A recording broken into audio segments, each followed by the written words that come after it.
ಬಹಳ ಮುಖ್ಯವಾದ ಒಂದು ರಾಜಕೀಯ ಬೆಳವಣಿಗೆ ಇದು.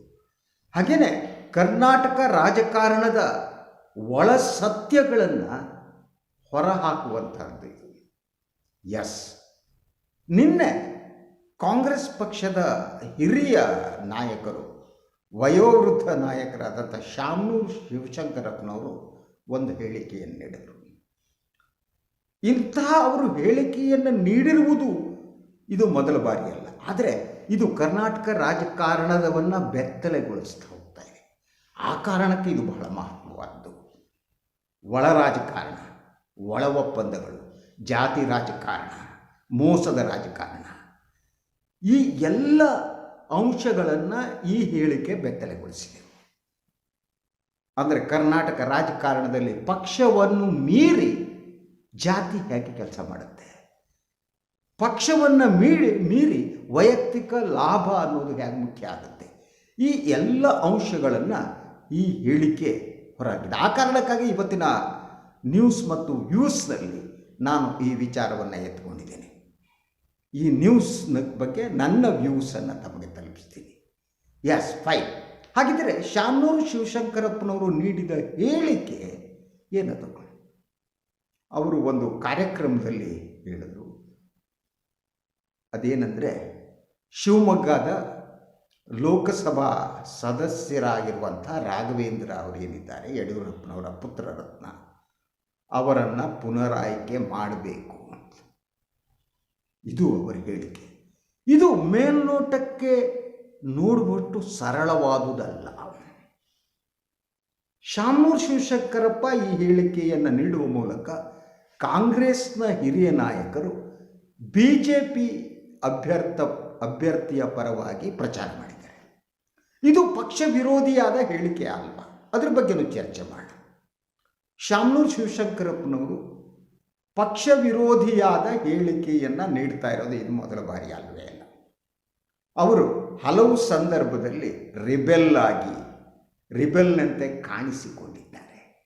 ಆದರೆ ಕಾಂಗ್ರೆಸ್ ಪಕ್ಷಕ್ಕೆ ಆ ಶಕ್ತಿ ಇದೆಯೋ ಇಲ್ಲೋ ಗೊತ್ತಿಲ್ಲ. ಅವರು ಶಾಮನೂರು ಅವರನ್ನು ಅವರ ಹೇಳಿಕೆಯ ಕಾರಣದಿಂದಾಗಿ ಕ್ರಮ ಕೈಗೊಳ್ಳುವ ಕೆಲಸಕ್ಕೆ ಕೈ ಹಾಕಿಲ್ಲ. ಹಾಗೂ ನೋಡಿದರೆ ಕರ್ನಾಟಕ ಪ್ರದೇಶ ಕಾಂಗ್ರೆಸ್ ಸಮಿತಿಯಲ್ಲಿ ಅತಿ ಹೆಚ್ಚಿನ ಅವಧಿಗೆ ಖಜಾಂಚಿಯಾಗಿ ಕೆಲಸ ಮಾಡಿದವರು ಶಾಮನೂರು ಶಿವಶಂಕರಪ್ಪನವರು, ಹಿರಿಯ ವಯೋವೃದ್ಧ ನಾಯಕರು. ಇವತ್ತಿನ ಕಾಂಗ್ರೆಸ್ ಅಧ್ಯಕ್ಷರು ಯಾರಿದ್ದಾರೆ, ಮಲ್ಲಿಕಾರ್ಜುನ್ ಖರ್ಗೆ ಅವರು, ಅವರ ಆತ್ಮೀಯರಾಗಿದ್ದವರು, ಭಾಳ ವರ್ಷಗಳ ಕಾಲ ಜೊತೆಯಾಗಿ ರಾಜಕಾರಣ ಮಾಡಿದವರು. ಅವರು ನೀಡಿರುವ ಹೇಳಿಕೆ ಇದು ಪಕ್ಷ ವಿರೋಧಿಯಾದ ಹೇಳಿಕೆ ಅನ್ನೋದರಲ್ಲಿ ಯಾವುದೇ ಅನುಮಾನ ಇಲ್ಲ. ಆದರೆ ಕಾಂಗ್ರೆಸ್ ಪಕ್ಷ ಅವರ ಮೇಲೆ ಯಾವುದೇ ಕ್ರಮವನ್ನು ತೆಗೆದುಕೊಳ್ಳೋದಿಲ್ಲ ಅನ್ನೋದು ಕೂಡ ಸತ್ಯ.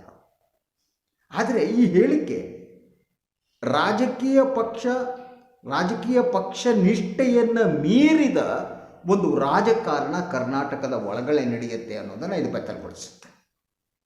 ನಿಮಗೆ ಕಳೆದ ಚುನಾವಣೆ ಸಂದರ್ಭದಲ್ಲಿ ನೆನಪಿರಬಹುದು ತಮಗೆ, ಶಿಕಾರಿಪುರದಲ್ಲಿ ಯಡಿಯೂರಪ್ಪನವರ ಇನ್ನೊಬ್ಬ ಪುತ್ರ ವಿಜೇಂದ್ರ ಅವರಿಗೆ ಬಹಳ ಕಷ್ಟ ಇತ್ತು. ಆಗ ಕಾಂಗ್ರೆಸ್ ಒಂದು ರೀತಿಯ ಒಬ್ಬ ಡಮ್ಮಿ ಕ್ಯಾಂಡಿಡೇಟನ್ನು ಇಳಿಸ್ತು. ಗೆಲ್ಲುವವರಿಗೆ ಅಲ್ಲಿ ಟಿಕೆಟ್ ಕೊಡಲೇ ಇಲ್ಲ, ಯಾರು ಸೋಲ್ತಾರೋ ಅವರಿಗೆ ಟಿಕೆಟ್ ನೀಡಲಾಯಿತು. ಇದರ ಹಿಂದೆ ಕಾಂಗ್ರೆಸ್ ಪಕ್ಷದ ಹಿರಿಯ ನಾಯಕರಾದ ಸಿದ್ದರಾಮಯ್ಯ ಮತ್ತು DK ಶಿವಕುಮಾರ್ ಅವರ ಕೈವಾಡ ಇದೆ ಅಂತ ಹೇಳಲಾಗ್ತಾ ಇತ್ತು. ಯಾಕೆಂದರೆ DK ಶಿವಕುಮಾರ್ ಮತ್ತು ಸಿದ್ದರಾಮಯ್ಯ ಯಡಿಯೂರಪ್ಪನವರ ಜೊತೆ ಒಂದು ಒಳ್ಳೆಯ ಉತ್ತಮವಾದ ಸಂಬಂಧವನ್ನು ಹೊಂದಿದ್ದಾರೆ ಅನ್ನೋದು. ಸೊ ಈ ಒಳ ರಾಜಕಾರಣ ಈ ಕರ್ನಾಟಕದ ಇಡೀ ರಾಜಕೀಯ ಚಿತ್ರವನ್ನು ಬದಲಿಸಿದೆ. ನೀವು ಉತ್ತರ ಕರ್ನಾಟಕಕ್ಕೆ ಹೋದರೆ, ನಾನು ಮೊನ್ನೆ ಯಾರ ಹತ್ರ ಮಾತನಾಡ್ತಾ ಇದ್ದೆ, ಅಲ್ಲಿ ಒಳ ಒಪ್ಪಂದ ರಾಜಕಾರಣ ಹೇಗಿದೆ ಅಂದರೆ, ಮಹಾನ್ ಫೈರ್ ಬ್ರ್ಯಾಂಡ್ ಆದ ಯತ್ನಾಳ್ ಅವರು, MB ಪಾಟೀಲರು, ಶಿವಾನಂದ ಪಾಟೀಲರು, ಇವರ ಒಳ ಒಪ್ಪಂದದ ರಾಜಕಾರಣ ಆ ಪ್ರದೇಶಗಳಲ್ಲಿ, ಎಸ್ಪೆಷಲಿ ವಿಜಯಪುರದಲ್ಲಿ ಪರಿಣಾಮ ಬೀರಿದೆ. ಹಾಗೆ ಕರ್ನಾಟಕದ ಬೇರೆ ಬೇರೆ ಭಾಗಗಳಲ್ಲಿ ಈ ಒಳ ಒಪ್ಪಂದವನ್ನು ಗಮನಿಸ್ಬೋದು ನಾವು. BJPಯಿಂದ ಸಂಸತ್ ಸದಸ್ಯರಾಗಿ ಆಯ್ಕೆಯಾಗುತ್ತಿರುವ ಮೈಸೂರಿನ ಪ್ರತಾಪ್ ಸಿಂಹ ಅವರಿಗೆ ಹಲವು ಸಂದರ್ಭಗಳಲ್ಲಿ ಬೆಂಬಲ ನೀಡಿದ್ದು JDS. ಡಮ್ಮಿ ಕ್ಯಾಂಡಿಡೇಟನ್ನು ಹಾಕಿ ಪ್ರತಾಪ ಸಿಂಹ ಗೆಲ್ಲುವಂತೆ ಮಾಡಿತ್ತು.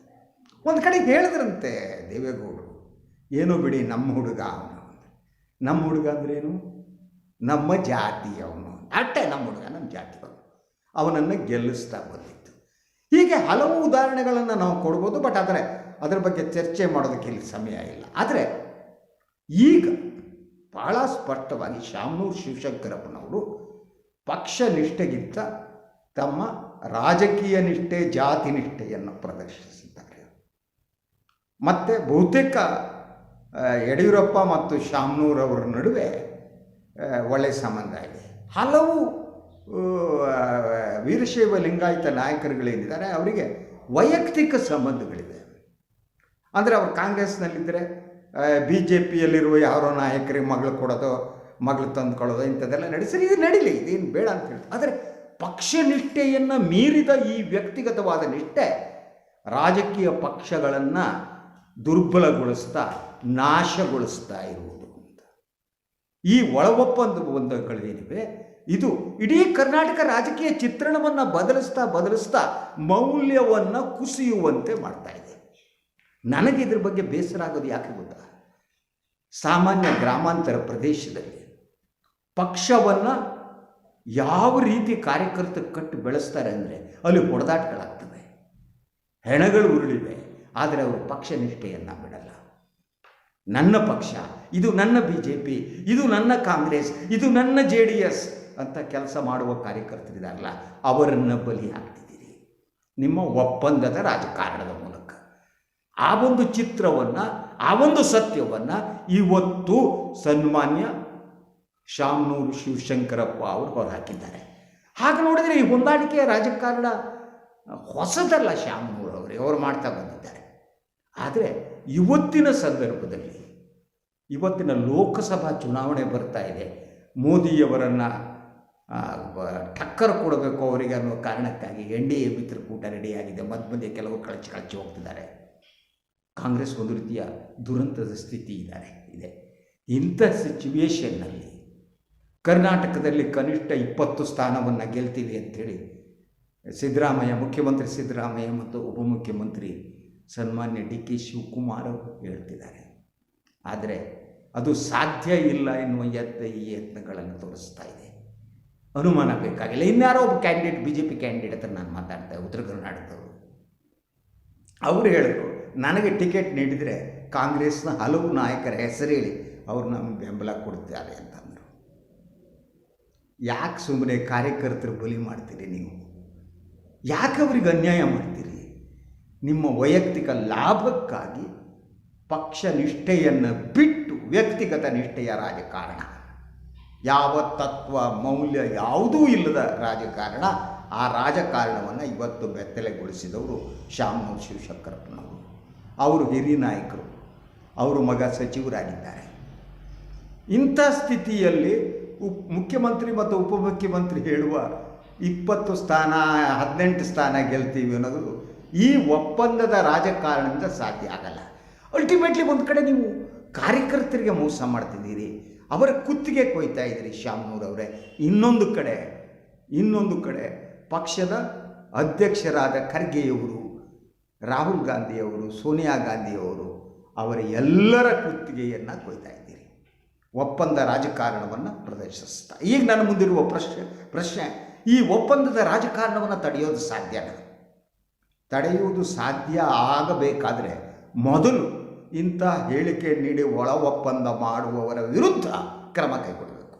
ಚರ್ಚೆ ಮಾಡೋದಕ್ಕೆ ಇಲ್ಲಿ ಸಮಯ ಇಲ್ಲ. ಆದರೆ ಈಗ ಬಹಳ ಸ್ಪಷ್ಟವಾಗಿ ಶಾಮನೂರು ಶಿವಶಂಕರಪ್ಪನವರು ಪಕ್ಷ ನಿಷ್ಠೆಗಿಂತ ತಮ್ಮ ರಾಜಕೀಯ ನಿಷ್ಠೆ, ಜಾತಿ ನಿಷ್ಠೆಯನ್ನು ಪ್ರದರ್ಶಿಸಿದ್ದಾರೆ. ಮತ್ತು ಬಹುತೇಕ ಯಡಿಯೂರಪ್ಪ ಮತ್ತು ಶಾಮನೂರವರ ನಡುವೆ ಒಳ್ಳೆಯ ಸಂಬಂಧ ಇದೆ. ಹಲವು ವೀರಶೈವ ಲಿಂಗಾಯತ ನಾಯಕರುಗಳೇನಿದ್ದಾರೆ ಅವರಿಗೆ ವೈಯಕ್ತಿಕ ಸಂಬಂಧಗಳಿದೆ.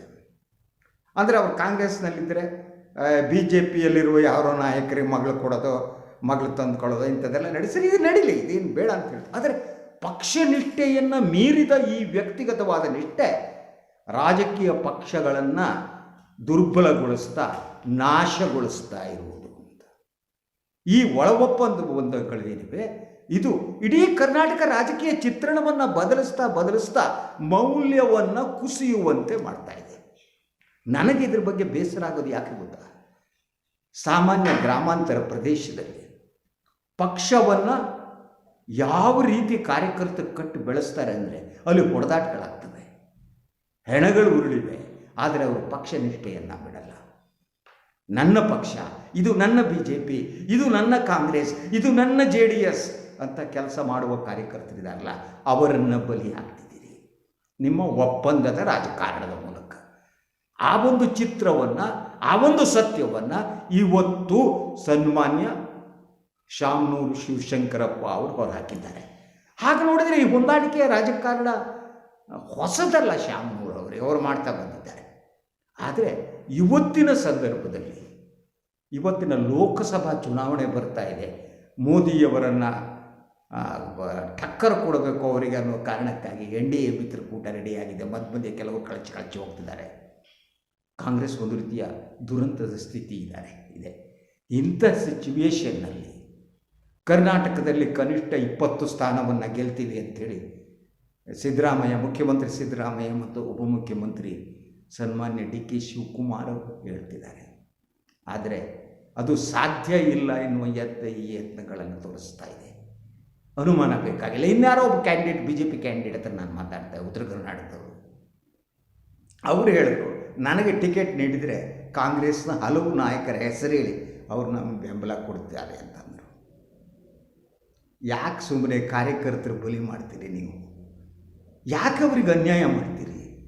ನಿಮ್ಮ ವೈಯಕ್ತಿಕ ಲಾಭಕ್ಕಾಗಿ ಪಕ್ಷ ನಿಷ್ಠೆಯನ್ನು ಬಿಟ್ಟು ವ್ಯಕ್ತಿಗತ ನಿಷ್ಠೆಯ ರಾಜಕಾರಣ, ಯಾವ ತತ್ವ ಮೌಲ್ಯ ಯಾವುದೂ ಇಲ್ಲದ ರಾಜಕಾರಣ, ಆ ರಾಜಕಾರಣವನ್ನು ಇವತ್ತು ಬೆತ್ತಲೆಗೊಳಿಸಿದವರು ಶಾಮನೂರು ಶಿವಶಂಕರಪ್ಪನವರು. ಅವರು ಹಿರಿಯ ನಾಯಕರು, ಅವರು ಮಗ ಸಚಿವರಾಗಿದ್ದಾರೆ. ಇಂಥ ಸ್ಥಿತಿಯಲ್ಲಿ ಮುಖ್ಯಮಂತ್ರಿ ಮತ್ತು ಉಪಮುಖ್ಯಮಂತ್ರಿ ಹೇಳುವ 20 ಸ್ಥಾನ 18 ಸ್ಥಾನ ಗೆಲ್ತೀವಿ ಅನ್ನೋದು ಈ ಒಪ್ಪಂದದ ರಾಜಕಾರಣದಿಂದ ಸಾಧ್ಯ ಆಗಲ್ಲ. ಅಲ್ಟಿಮೇಟ್ಲಿ ಒಂದು ಕಡೆ ನೀವು ಕಾರ್ಯಕರ್ತರಿಗೆ ಮೋಸ ಮಾಡ್ತಿದ್ದೀರಿ, ಅವರ ಕುತ್ತಿಗೆ ಕೊಯ್ತಾ ಇದ್ದೀರಿ ಶಾಮನೂರವರೇ. ಇನ್ನೊಂದು ಕಡೆ ಪಕ್ಷದ ಅಧ್ಯಕ್ಷರಾದ ಖರ್ಗೆಯವರು, ರಾಹುಲ್ ಗಾಂಧಿಯವರು, ಸೋನಿಯಾ ಗಾಂಧಿಯವರು, ಅವರ ಎಲ್ಲರ ಕುತ್ತಿಗೆಯನ್ನು ಕೊಯ್ತಾ ಇದ್ದೀರಿ. ಒಪ್ಪಂದ ರಾಜಕಾರಣವನ್ನು ಪ್ರದರ್ಶಿಸ್ತಾ. ಈಗ ನನ್ನ ಮುಂದಿರುವ ಪ್ರಶ್ನೆ, ಈ ಒಪ್ಪಂದದ ರಾಜಕಾರಣವನ್ನು ತಡೆಯೋದು ಸಾಧ್ಯನಾ? ತಡೆಯುವುದು ಸಾಧ್ಯ ಆಗಬೇಕಾದರೆ ಮೊದಲು ಇಂಥ ಹೇಳಿಕೆ ನೀಡಿ ಒಳ ಒಪ್ಪಂದ ಮಾಡುವವರ ವಿರುದ್ಧ ಕ್ರಮ ಕೈಗೊಳ್ಳಬೇಕು. ಶಾಮನೂರು ವಿರುದ್ಧ ಕ್ರಮ ಕೈಗೊಳ್ಳುವ ಶಕ್ತಿ ಇದೆಯಾ ಖರ್ಗೆಯವರಿಗೆ? ಅವರ ವೈಯಕ್ತಿಕ ಸಂಬಂಧಗಳನ್ನು ಬಲ್ಲ ನನಗೆ ಇಲ್ಲ ಅಂತ ಅನಿಸುತ್ತೆ. ಸತತವಾಗಿ ಖಜಾಂಚಿಯಾಗಿ ಕಾಂಗ್ರೆಸ್ ಪಕ್ಷಕ್ಕೆ ಹಣಕಾಸಿನ ಸಹಾಯ ಮಾಡ್ತಾ ಬಂದಂಥ ಶಾಮನೂರು ಪಕ್ಷವನ್ನು ಮೀರಿ ಬೆಳೆದಿದ್ದಾರಾ? ಈ ಪಕ್ಷವನ್ನು ಮೀರಿ ಬೆಳೆದಂಥ ಕಾಂಗ್ರೆಸ್ ನಾಯಕರುಗಳೇ ಕಾಂಗ್ರೆಸ್ ಸಮಾಧಿಯನ್ನು ಕಟ್ಟಬಹುದು, ಮತ್ತೆ ಕೇಂದ್ರದಲ್ಲಿ ಅಧಿಕಾರಕ್ಕೆ ಬರುವ ಕನಸನ್ನು ನಾಶಪಡಿಸಬಹುದು. ನನಗೆ ಅನುಮಾನ ಇಲ್ಲ, ಅಂಥ ವಾತಾವರಣ ಇದೆ. ಆದ್ದರಿಂದ ಯಾಕೆ ಕಾರ್ಯಕರ್ತರು ಪಕ್ಷಕ್ಕಾಗಿ ಕೆಲಸ ಮಾಡಬೇಕು ಹೇಳಿ? ನಿಮ್ಮ ಒಳ ಒಪ್ಪಂದದ ರಾಜಕಾರಣ ಪಕ್ಷನಿಷ್ಠ ಕಾರ್ಯಕರ್ತರ ಸಮಾಧಿ ಮಾಡಿ ಅದರ ಮೇಲೆ ಒಂದು ಗುಲಾಬಿ ಹೂವನ್ನು ಇಡ್ತಾ ಇದ್ದೀರಿ ನೀವು. It's not correct.